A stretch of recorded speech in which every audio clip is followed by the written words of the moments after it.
नमस्कार मंडळी, मी तुम्हाला आज वडाच्या झाडाचे लग्न दाखवणार आहे. कृपया शेवटपर्यंत बघून जा, म्हणजे तुम्हाला पण माहिती होणार ना वडाच्या झाडाचं पण लग्न असते. तुम्ही कधी बघितले नसणार ना, मी पण नाही बघितलं. इथे आमच्या घराच्या मागेच वडाचं झाड आहे. शिवकृपा फर्निचर ललित दादाच्या घरासमोर वडाचं झाड आहे. त्यांनीच इथे सहभाग घेतल्यामुळे सर्वांना पूजा करण्याची संधी मिळालेली आहे. सर्वांना आता कुठे जायची गरज नाही. वडाचं झाड आपल्या घरासमोर असल्यानंतर कुठे जायची गरजच कशाला आहे, माहितीच आहे सर्वांना. इथे सहभागी कार्यकर्ते म्हटलं तर ललितदादा आणि त्यांची वाईफ आहे, माझी मम्मी वंदना हनुमंते, मनीषा मोयतकर वहिनी आहे आणि खूप सर्वांनी आपला चांगल्या प्रकारे सहभाग दाखवलेला आहे. आणि गिरजा मडावी आत्या त्यांनी सुद्धा चांगला सहभाग दिलेला आहे. लता रानगडाले काकू पण आहे आणि प्रेमीला वहिनी काकू बसलेल्या आहेत, त्यांचा पण सहभाग आहे. भाग्यश्री भोयर वहिनी पण सहभागी झालेल्या आहे.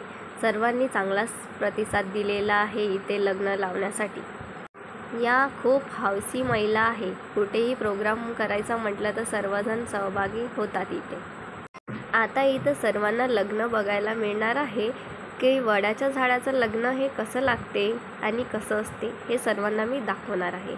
इथं पूजेमध्ये बसलेले ललितदादा आणि वहिनी आहे, प्रेमीला काकू पण आहे, माझी मम्मी आणि मनीषा वहिनीसुद्धा समोर बसलेले आहे आणि मनाभाऊचे बाबा पण आहे. बघा तुम्ही, नवरीन तिथं टेबलवर बसलेली आहे आणि काही वार्डातील महिलासुद्धा आहे.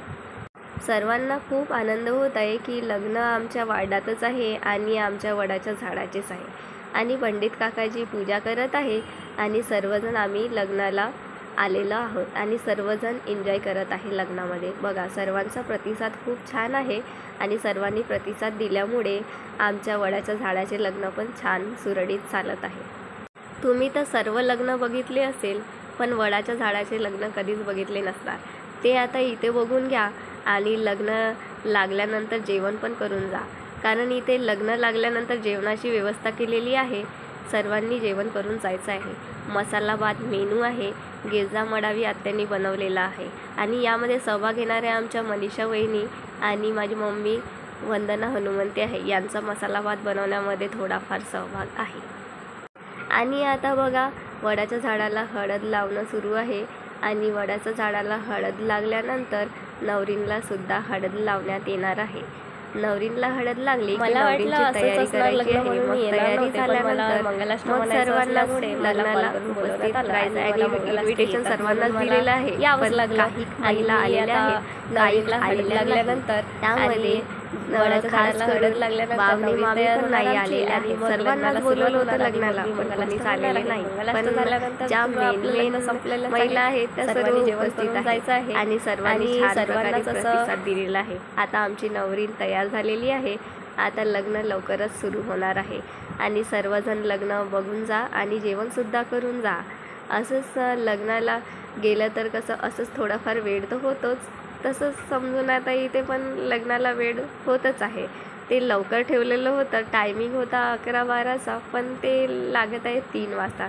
नेहमीप्रमाणेच माहितीच आहे तुम्हाला, लग्न लवकर होत नाही, लग्नाला वेळच लागतो. आणि मी लग्नामध्ये मंगलाष्टक म्हणलेलं आहे, तर मंगलाष्टक म्हणण्याकरिताच मला बोलवलं होतं, कारण मला मंगलाष्टक येतात ना, त्यामुळे मी आलेली आहे. लग्न झालेलं आहे आता आणि आता मी पूजा करत आहे. पूजा केल्यानंतर झालं, सर्वांनाच जेवण करायला सुट्टी होणार. मग सर्वजण जेवण करून जायचं बरं का. आणि असेच माझे नवनवीन व्हिडिओ बघत राहा. माझ्या चॅनलला सबस्क्राईब करा आणि बेल आयकॉनला क्लिक करा आणि माझे व्हिडिओ असेच लाईक आणि शेअर करत राहा. धन्यवाद. असेच मी तुमच्याकरिता नवीन नवीन व्हिडिओ घेऊन येण्याचा प्रयत्न करत राहील. धन्यवाद शेवटपर्यंत व्हिडिओ बघितल्याबद्दल.